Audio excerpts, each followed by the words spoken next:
ever been persuaded by being insulted?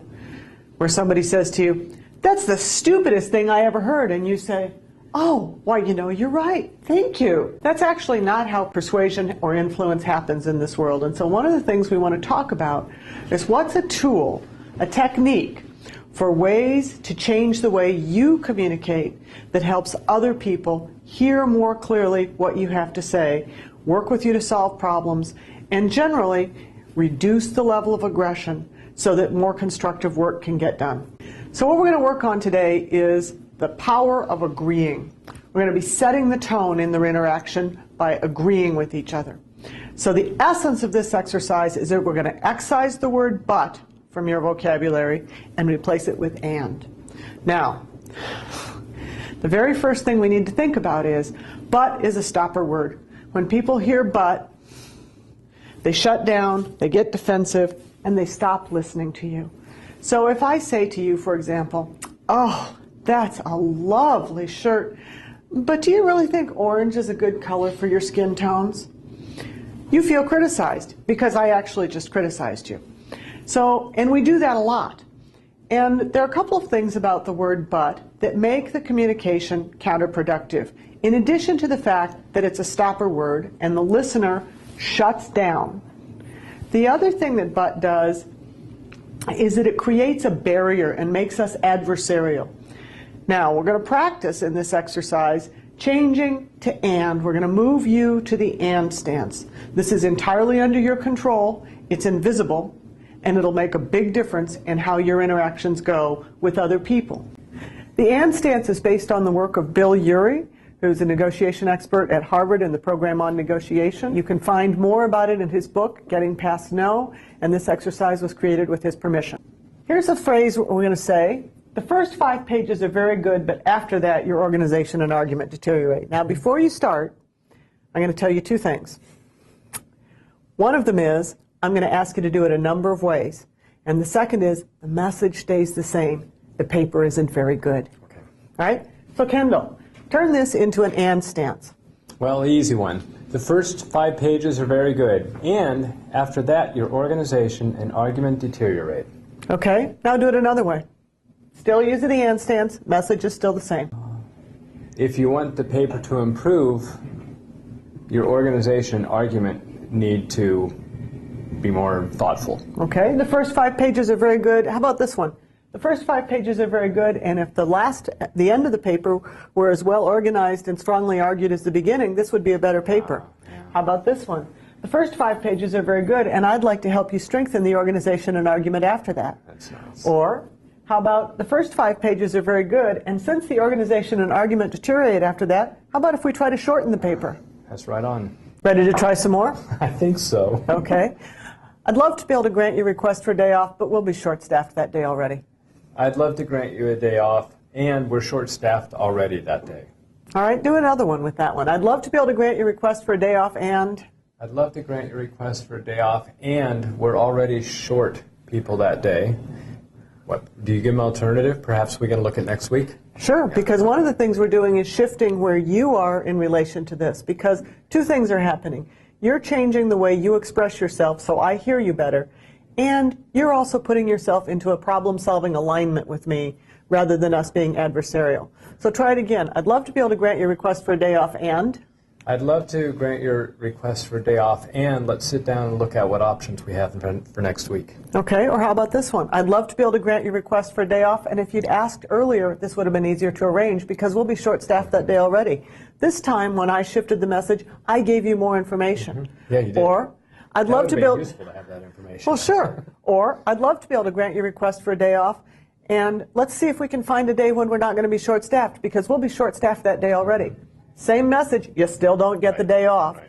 And we're now working together. How about this one? That's a fascinating story, but I just don't have time to listen right now. That's a fascinating story, and? And I would love to hear it at another time. How about? That's a fascinating story, and I wish I had the time to hear it all right now. Yeah, but you're lying. All right, what if I never want to hear it? That's a fascinating story, and I'm sorry that it's not something that I think I can participate in because my role prohibits it. Nice. Or, that's a fascinating story, and if you could use the procedure for submitting that kind of information, I'd be glad to consider it in the proper way. Those are powerful. All right, how about this one? I cannot agree with you, but you make a good point. You know, I can't agree with you, and that's a good point. Or sometimes what happens when you switch to the and stance in that setting is, I cannot agree with you, and you know, I hadn't thought about that. I'll think about it some more. That's nice too, a new perspective. Right. All right, how about this one? I appreciate your interest in the position, but you don't meet our minimum requirements. Let's see, I appreciate your interest in that position, and see, that's rough, and you don't meet our minimum requirements. That's still tough. I appreciate your interest in our position, and if you met the minimum requirements as we'd advertised, I'd love to consider you. I appreciate your interest in the position, and I hope you'll apply again once you meet the minimum requirements. Yeah.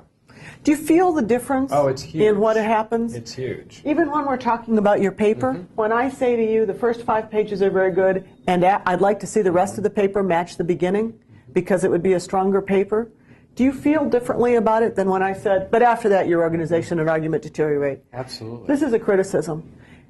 A really good way to practice the and stance is in writing. So for example, in your email, because in email, as you write your email, you can see the butts come out, you can see the toads just hop right out, and you can back up and do it. It's a wonderful place to practice. So here's my question. We know our language, and a lot of people know that the first sentence that comes out is a false compliment.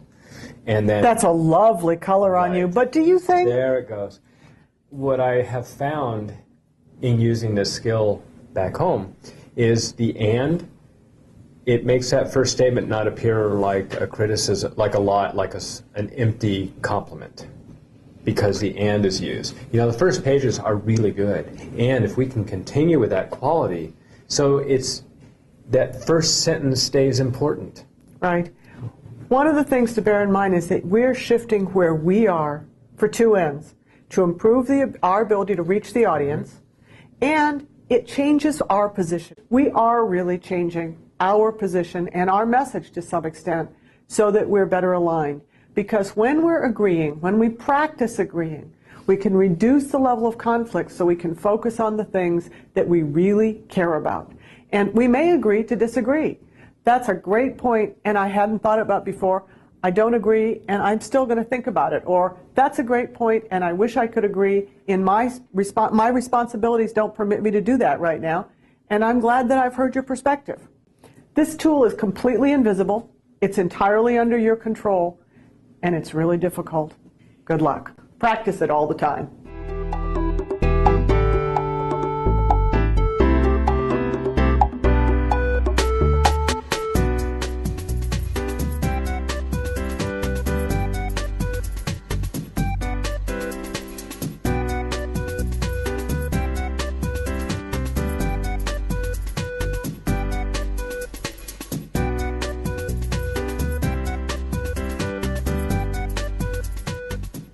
And then after you've tried and practiced in your email for a while, spend 24 hours where you don't say a single but. Self-edit as you go. Practice only being in the and stance. At the end of some time of practice, however long it takes us, some of us are faster learners than others. I personally have been practicing this now for about 10 years. At the end of that time, choose the effect that you want to have in your communications. Choose whether you want to have influence over people by setting the tone, so you're getting rid of the underbrush of disagreements and focusing on the things where you really want to problem solve with other people, where you really want to make a difference. Choose the effect that you want to have and the influence you want to have. Move to the and stance.